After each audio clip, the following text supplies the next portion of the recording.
即阵即马新竹市长的选战嘛是争甲真激烈，国民党的候选人林敬仁和民进党的候选人沈慧虹昨昏拢有开记者会，因是要求另外一个候选人民众党的高虹安，爱针对立委办公室请男朋友做工会助理这件代志对外讲互清楚。那高虹安是强调讲，一切请人用人拢合法。离选举投票剩20多天，国民党新竹市长候选人林敬仁指出，立委助理费争议竟然成做大家关心的焦点。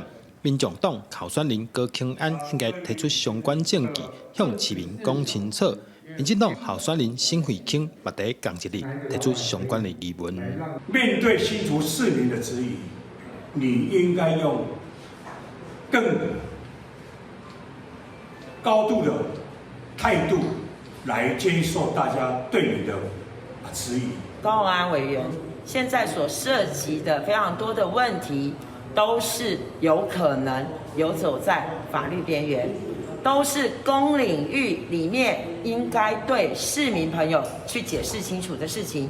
面对哪里的质疑，高虹安竞选办公室回应：前助理甲薪水关乎民众党是个人的自由意志。高虹安本人嘛有关，强调一切拢合法。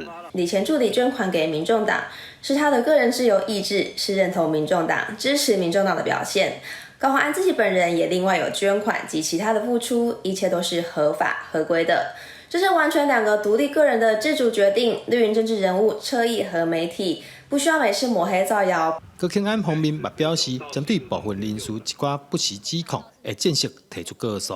记者杜君和新竹报道。